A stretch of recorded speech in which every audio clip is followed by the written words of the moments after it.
Have you ever stopped to think? When did teenagers really emerge?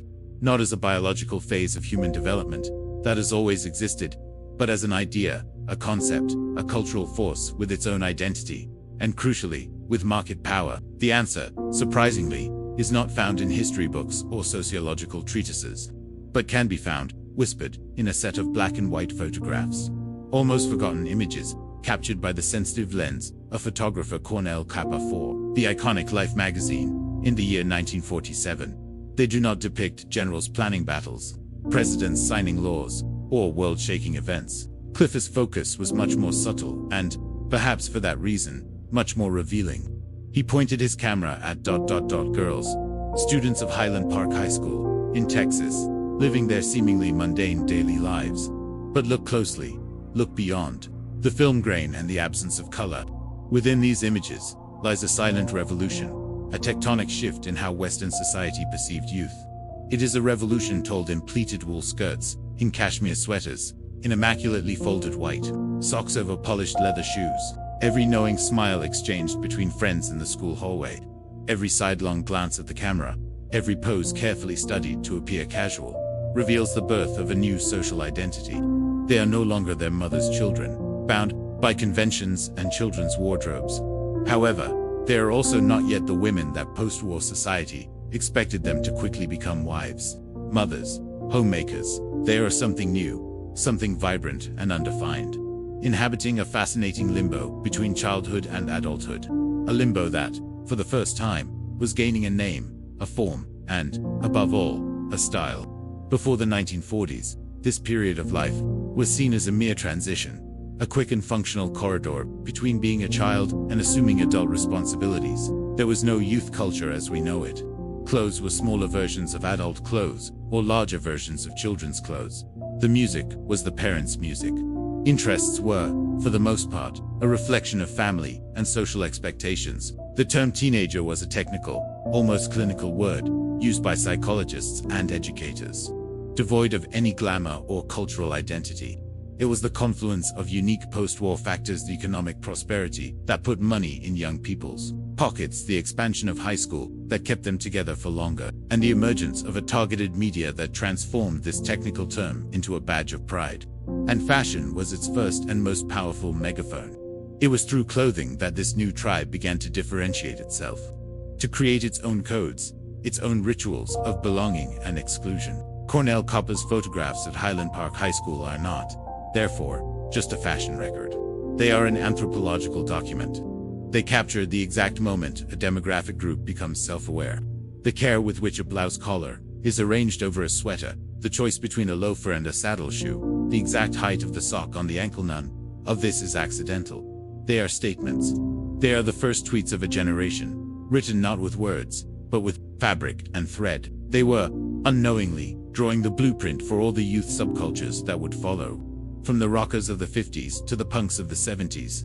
From the grunges of the 90s to the e-boys and e-girls of the digital age. The seed of it all is there, in those hallways of a Texas school. In 1947, the invention of the teenager as a cultural entity needed a uniform, and the fashion of the 1940s delivered it with remarkable precision. If today individuality is expressed through a myriad of styles, back then, group identity was forged through a stylistic conformity that, paradoxically, represented a form of rebellion. To rebel did not mean wearing leather and studs, but rather, subtly distancing oneself from the parents' wardrobe, creating a look that was unmistakably teen. And what a style it was!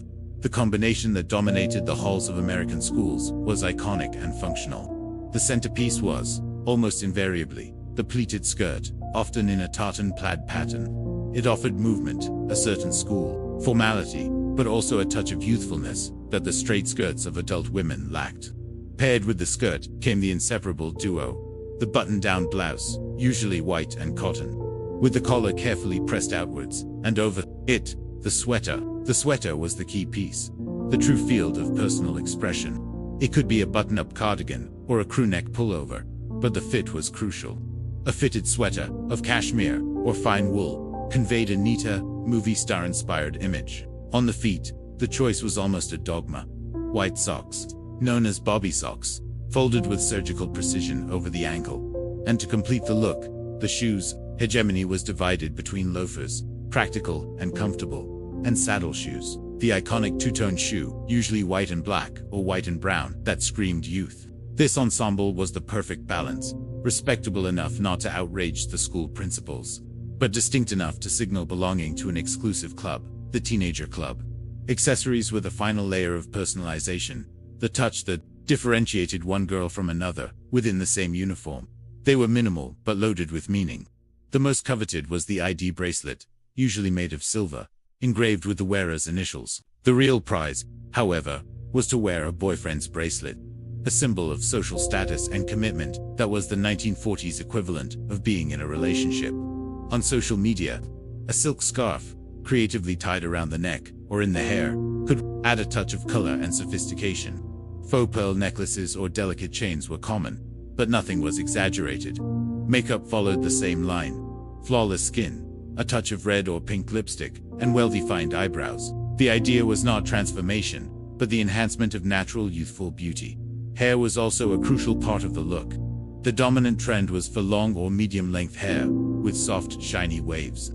A popular style was the page boy, with the ends turned inwards, or pulling one or both sides back with barrettes or clips, keeping the face framed. It was a look that required effort. Hair rollers at night were a common ritual, but the result had to look natural and effortless. Each of these elements, from the height of the sock to the wave of the hair, composed a complex visual code. It was a non-verbal language that communicated status, popularity, and alignment with trends. Cornell Capa's photographs are a visual dictionary of this language.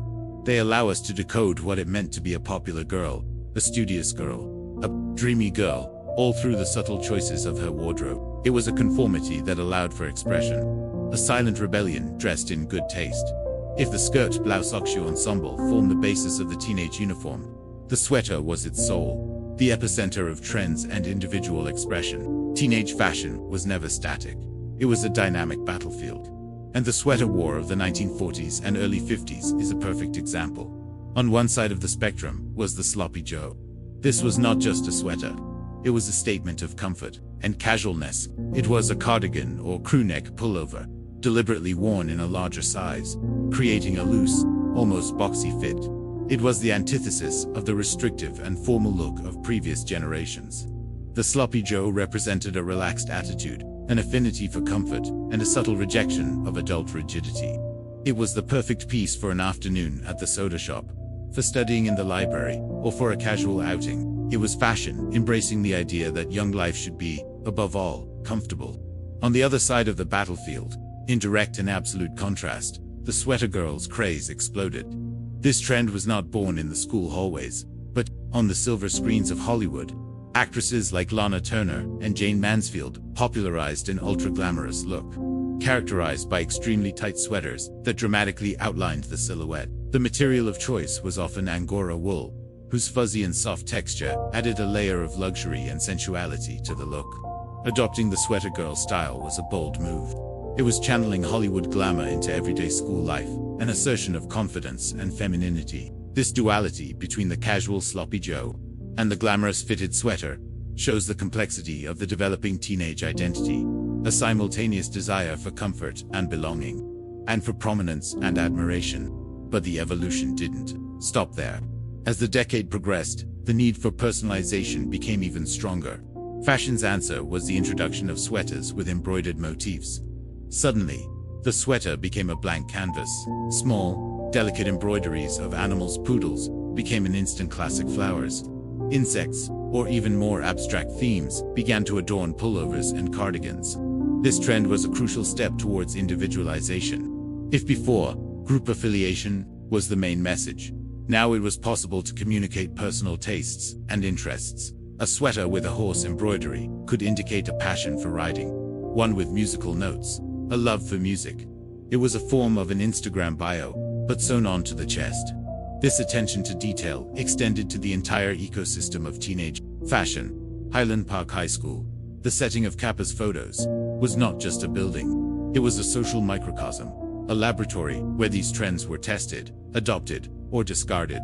The hallways were runways, the classrooms were audiences. Popularity could be measured by how quickly a girl adopted a new style, or by the originality with which she combined existing elements. The pressure to fit in was immense, but the eagerness to stand out was also there. It was a delicate balance, navigated daily. Capa's images capture this tension brilliantly. We see groups of girls dressed almost identically, but on closer inspection, we notice the subtle variations. The type of embroidery, the way a scarf is tied, the choice of a bracelet. It is the story of adolescence itself, the constant struggle between the need to belong to a tribe and the desire to be a unique individual within it. To fully understand the silent revolution captured by Cornell Capa, we need to look at the stage where it unfolded. Highland Park High School was not a passive or generic setting. It was a key player in the story. Located in an affluent community, comprising the city of University Park and the town of Highland Park, just north of Dallas, the school was a cauldron of social and cultural aspirations. Its own history reflects the evolution of education and American society in the 20th century. The institution began humbly in 1915 as the Armstrong School, a modest yellow brick building that offered education only up to the 9th grade. At that time, the idea of universal and prolonged high school education was still taking shape. The expansion was gradual, mirroring the growing value that American society placed on formal education. In 1922, the high school got its own building, and year after year, new grades were added. The first graduating class celebrated its achievement on June 2, 1924, consisting of only 34 students. And herein lies a fascinating detail that transports us to another era. At that time, only 11 years of schooling were required for college admission. The 12th grade, now considered the final and indispensable rite of passage of the school journey, was only added to the curriculum in 1937. This change was crucial, as it meant that young people would spend another year together in a structured yet socially fertile environment, further strengthening group cohesion and the formation of a distinct teen culture. When Capa arrived in 1947, he found a mature institution and a student body that was already fully living this new teenage reality. When we look at these photographs today, more than 7 decades later, it is easy to see them merely as relics of a picturesque past, as portraits of a lost innocence. But they are so much more than that. They are the birth certificate of an identity. They document the first generation that had a fashion created for it, a magazine that spoke its language, 17, and a name that gave them power. The girls of Highland Park High School in 1947 had no awareness of their historical role. They were simply living their lives, worried about tests, friendships, crushes, and, of course, what to wear the next day. They did not know that by choosing a sloppy Joe sweater over a fitted one, or by debating the color of their saddle shoes, they were participating in an act of cultural creation. They were, unknowingly, defining what it would mean to be young for all the decades to come. They established the template: youth as a period of identity, experimentation, fashion as its main tool of expression, and the peer group as the most important audience. Their legacy is everywhere.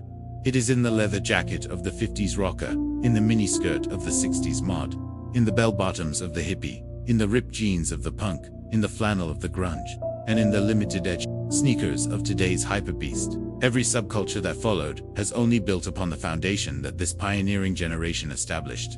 They were not just dressing for school. They were, with their pleats, wools, and leathers, inventing the teenager. And Cornell photographs are not just images. They are the immortal echo of the first day of that invention. Leave your answer in the comments. I'd love to read everyone's reflections and start a deep conversation about this dot. And if you appreciate these journeys through history, which seek to connect the past with the dilemmas of our present, subscribe to the channel and turn on notifications. Every week, we explore a new event, a new idea, always with the goal of better understanding not only what we were, but who we are and where we're going. Your participation is what gives life to this community. Thank you for your time and attention.